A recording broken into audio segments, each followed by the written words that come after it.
Florida legislators are spending 60 days together this spring, addressing everything from health care to election reform. What can Floridians expect out of this legislative session? I'll ask Seminole County Commissioner and former State Senator Lee Constantine next on Metro Center Outlook. This program is made possible by funding from the UCF Metro Center, where government leaders, business executives, and academic experts come together to discuss major issues facing the state of Florida.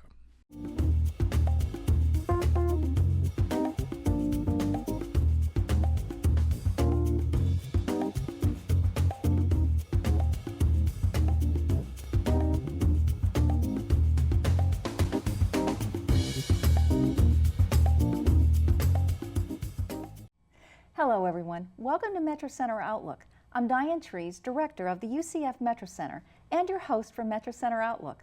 House and Senate leaders are convening in Tallahassee as we speak, reviewing critical issues such as teacher pay, tax breaks and insurance. Will we see bipartisan cooperation and most importantly action by spring's end?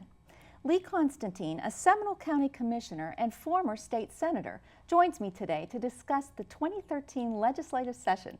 Lee, welcome to the show. Thanks, Diane. It's good to be here. I understand that there is a little more harmonious atmosphere in Tallahassee than there's been for some time. Do you expect more or better cooperation between the two political parties in this session? Well, I can only hope. There have always been individuals, senators and representatives, that made by due course that as a philosophy.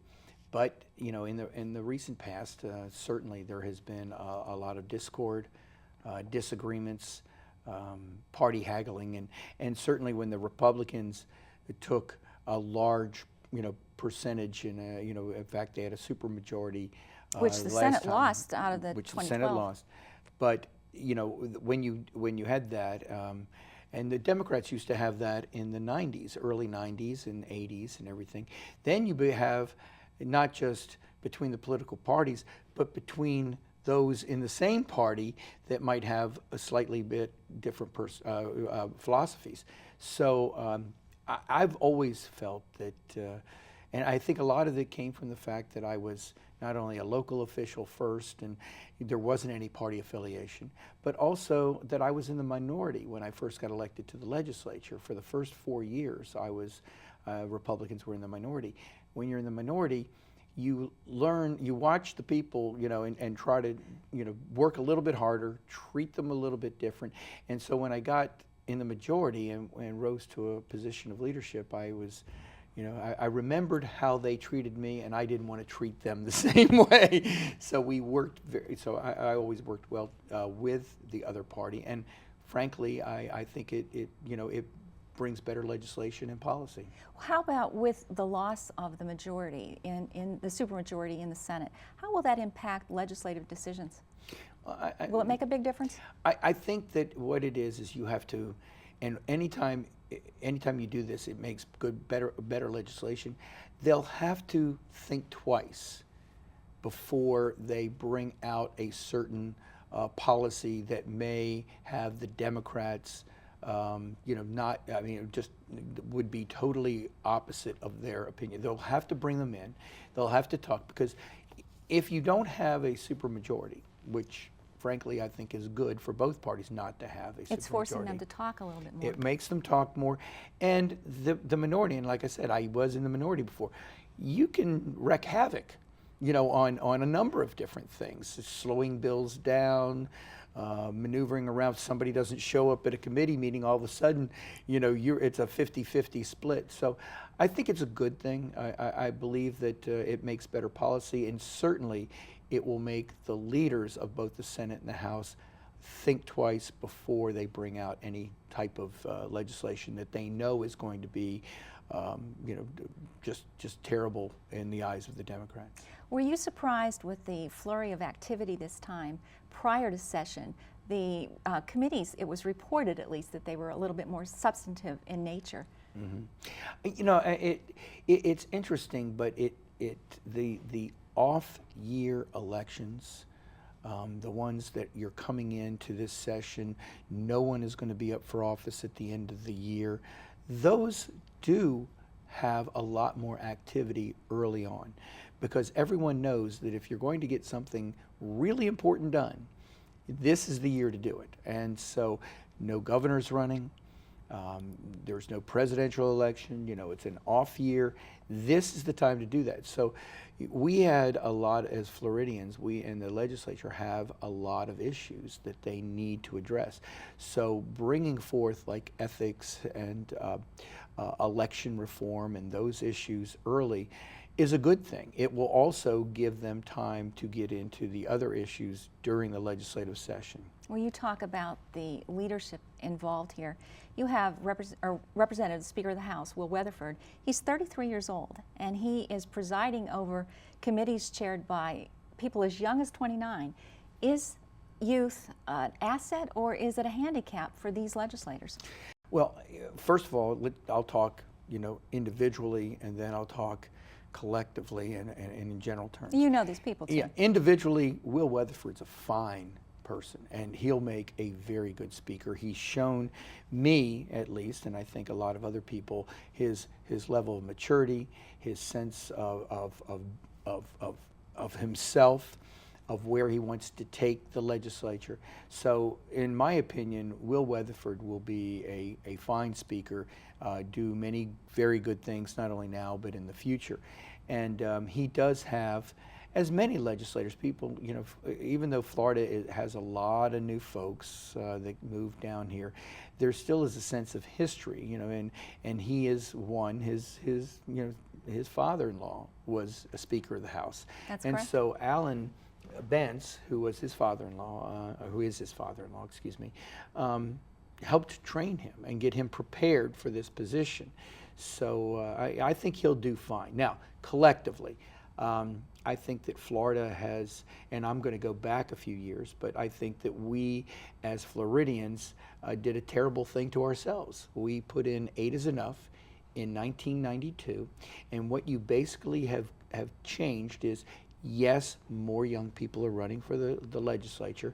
That's not a bad thing, as you know, as in and of itself. But what you have done is less people are that have been elected before in local governments are coming into the legislature. What that means is that they're not used to making decisions. That it's not experience that, level is it's not missing. that they're not smart. No, they're very it's smart. the experience. But the level of experience, the knowledge of decision making. I mean, when I first got elected as a city commissioner when I was 25 years old, I was horrible for a while there. Well, you had as to you learn. said, you went from local and then you moved, and so you had that wealth to gain. You gain an experience in making decisions that affect people.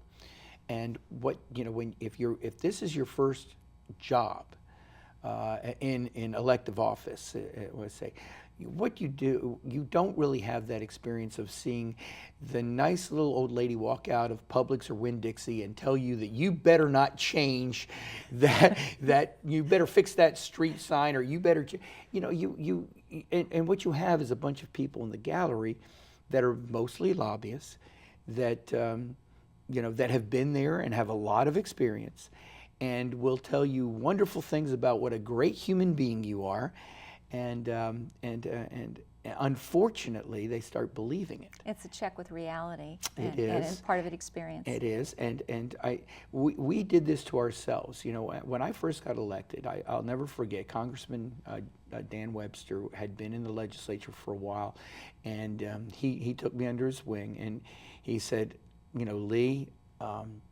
learn the policy and the process first, and the power will come. And I did. And I think a lot of us back then did. Now it's gain the power and you make the policy. It's no longer learn. It's we've got 8 years. They start picking the speaker before they're even elected. I think they just now have selected someone that's from Miami to far follow the other 3, Right. and he just got elected. I remember Dean Cannon, when he first got elected, he and I were down at a business meeting that we were both speaking at, and the phone call came through, and he had enough votes, and he sort of laughed at me, and he said, you know, Lee, you know, the only bills I passed were the ones that you gave me this year, you know, and now I'm going to be Speaker. And I said, yeah, a lot more powerful than I'll be in the Senate. But Well, let's talk a little bit about how the governor works with the Senate and the House. Our governor now has a budget of $74 billion, largest in the state's history. Is the governor changing the strategy on spending? Well, I think that with more dollars coming in, he sees that there are some things. You make a lot of friends with money, and it's going to be an election year. You know, he's looking down the road. He made some very, very tough decisions that didn't make a lot of people happy for the first 2 years of his administration. And I think that now with some money coming in, he thinks that there's an opportunity to maybe put back some of the money into the budgets and the coffers that he has taken out of, especially in his own way. You know, I mean, he took money out that he thought wasn't being used correctly. Now he's going to put money back in, but he's going to dictate how, you know, and why. And so his philosophy is going to go into those new dollars, and his policies will go into the new money. He's getting some pushback, though, on some of the economic incentive money that he's requested. Do you see legislators from both parties questioning that strategy a little more closely? Well, Dan, let me just finish one thing as far as the big picture budget. There is always a rift between the governor's budget and the legislature. The legislature has the power to do and approve the budget. They're the only ones that do. You know, he has to sign off on it. He has line item veto.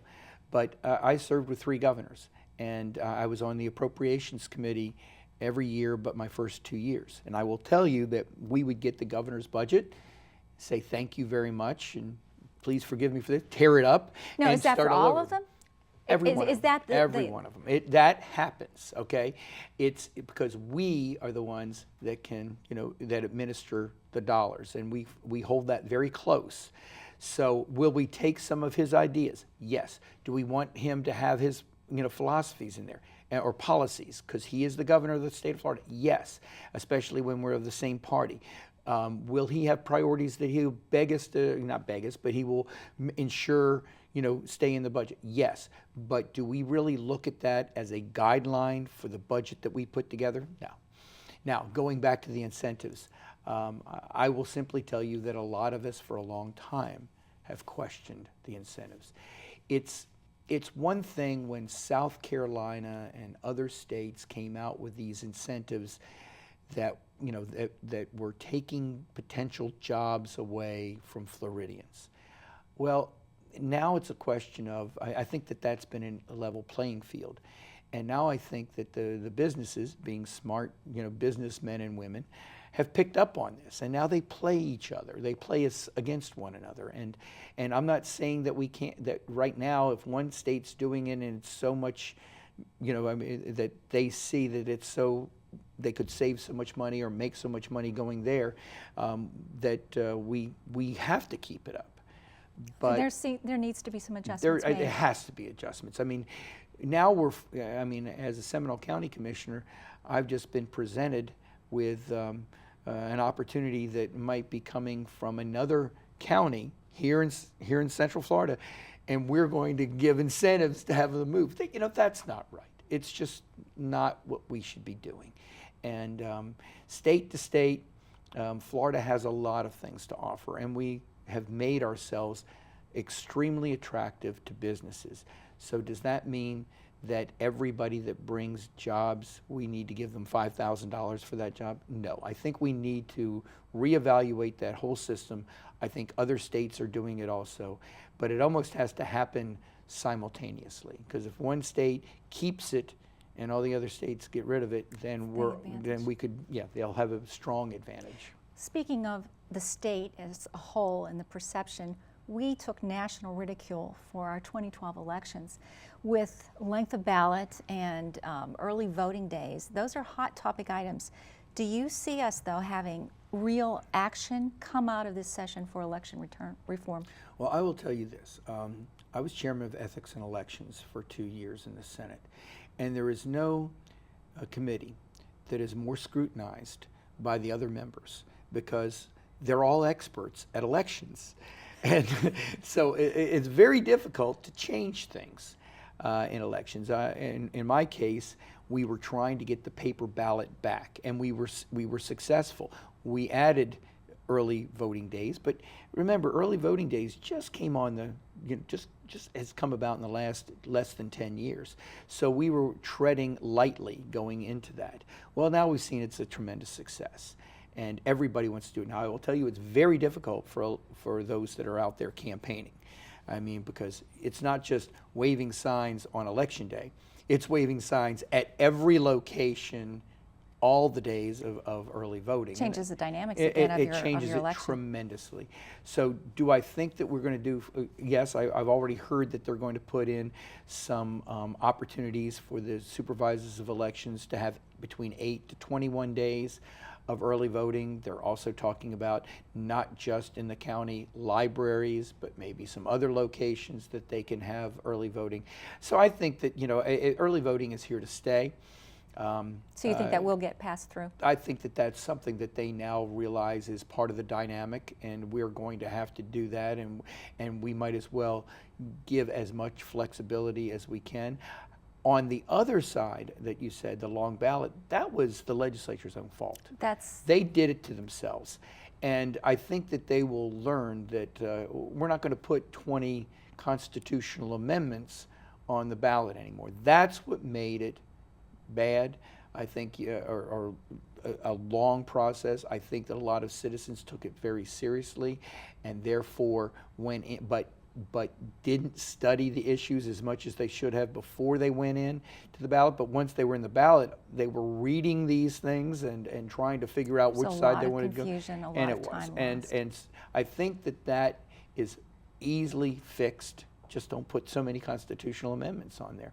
But going back to the ridicule, Florida, honestly, since 2000, I think they look at us, and it's easy, the national press, and the pundits, if you will, and it's easy to, make fun of us in the sense that that anything that happens in Florida, because we're so important.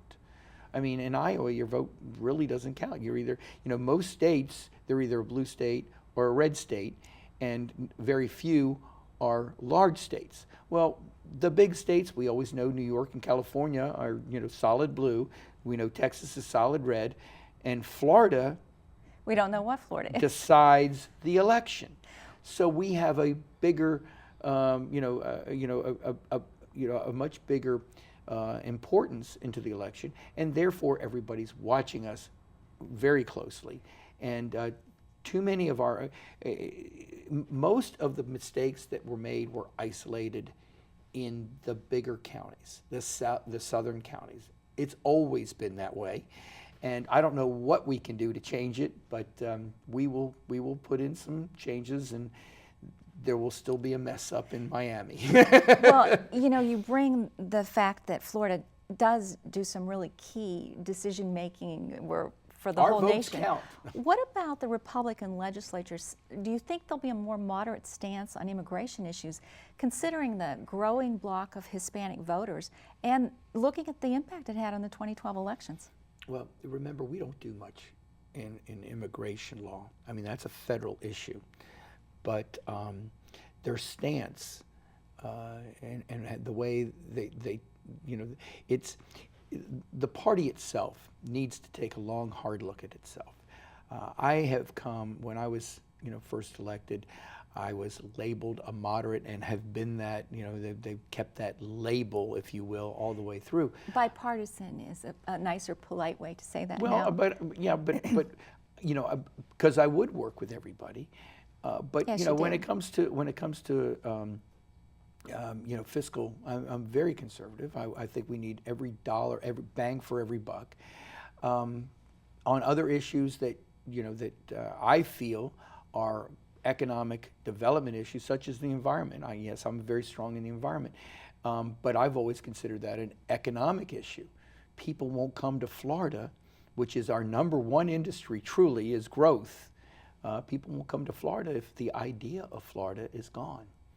And so I look at my party and I say, we should capture. It's more perception than it is reality, but in this last election, it was proven very strongly.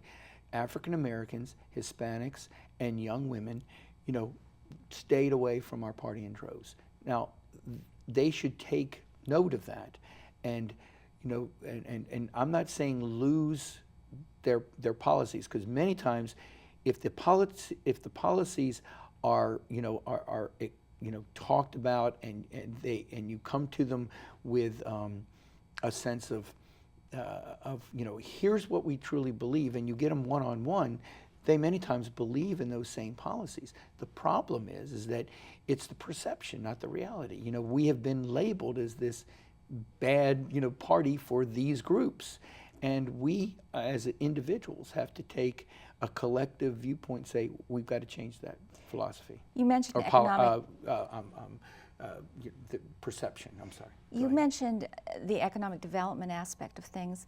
The governor has asked for additional money to be steered towards our ports for dredging, with the anticipation of the Panama Canal expansion being completed. Do you think that the consensus with the legislators is that transportation money going to spark economic activity for us? Absolutely. Transportation money is one of the things. I mean, the value that we have in our property and other things is mainly or most times by the infrastructure that has been developed by government, and so that helps private property by doing that. And we're all in this together. When it comes to economic development, certainly Florida with its long coastlines, both in the Gulf and the Atlantic, we need to take advantage of that. And I think that we have, like many things, because Florida is so beautiful and everybody wants to live here, and we think that way for so long, we felt, they'll come anyway. Well, our ports are something that we really need to improve upon. I think it can be used as a catalyst, just like it's a prime opportunity. Just like, as you know, I was very strong in the legislature on alternative transportation means, like Sunrail, because those things can and will and are now, spurring economic growth. Right. Well, ports can do the same thing, and we need to enhance that opportunity. Lee, we have so many issues on the table and a seemingly more bipartisan tone in Tallahassee. Are you expecting any surprises out of this session?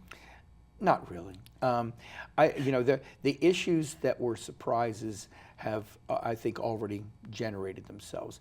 There's always going to be an issue that we have no idea what it is right now, that will come, and it's usually a minor issue, that will come between the Speaker and the Senate President. So no matter how well they get along, and they seem to get along well. And this group, these two seem to get along well. No matter how well they get along, there's going to be a battle somewhere. So that's not really a surprise. The surprise is what the issue is. It's usually an insignificant issue that stops the whole world from moving in the legislature. But the issues that came in that I think are surprises, that when they both said they were going to tackle ethics, and they both said they were going to tackle election reform. So I think that's not a surprise any longer, but it was coming out of the box so quickly. And we'll see what happens. Thank you so much for being on the show, You're Lee. welcome. I've been talking about Florida's legislative session with Seminole County Commissioner Lee Constantine. Thank you for tuning in to Metro Center Outlook. Until next time, I'm Diane Trees.